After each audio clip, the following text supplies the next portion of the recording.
Hai co-friends, di sini ada soal tentang jenis ikatan dalam suatu senyawa. Kita diberikan data sifat fisik dari dua buah zat M dan N.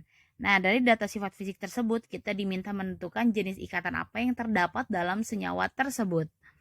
Oke, sebelum ke sifatnya, kita bahas tentang jenis ikatan dulu ya co-friends. Jenis ikatan intramolekul itu dibagi menjadi 3. Ada ikatan ionik, ikatan kovalen polar, dan ikatan kovalen nonpolar.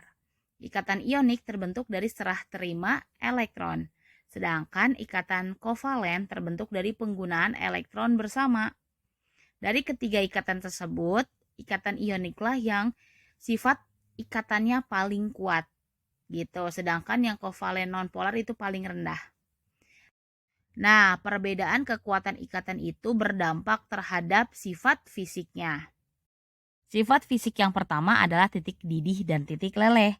Karena ikatan ionik ini paling kuat, sifat ikatannya maka titik didih dan titik lelehnya pun dia tinggi.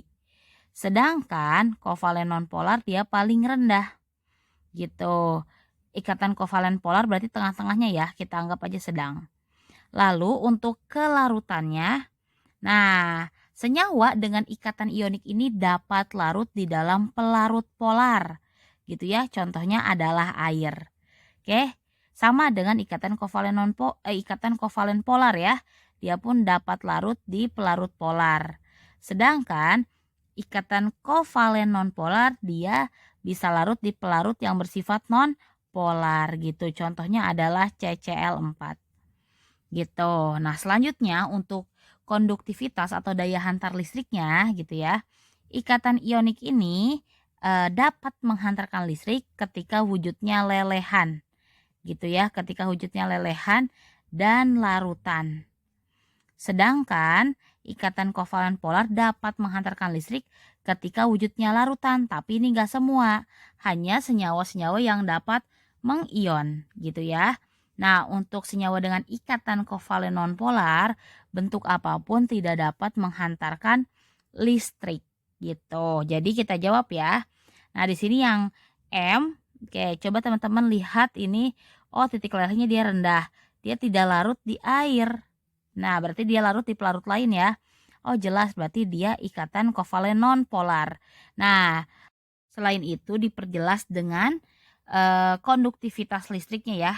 Jadi dalam bentuk apapun tidak dapat menghantarkan listrik. Oh, jelas berarti M ini adalah senyawa dengan ikatan kovalen non-polar ya gitu. Selanjutnya yang N kita lihat ciri-cirinya, oh titik lelehnya tinggi 800. Dia larut di air ya. Nah, lalu dalam wujud lelehan dan larutannya bisa menghantarkan listrik. Oh, berarti ikatan ionik gitu ya. Jadi jawabannya adalah ikatan kovalen nonpolar dengan ionik ya, senyawa dengan kovalen nonpolar dengan senyawa ionik, yaitu adalah A ya, teman-teman. Oke, sekian untuk soal kali ini. Sampai jumpa di soal berikutnya.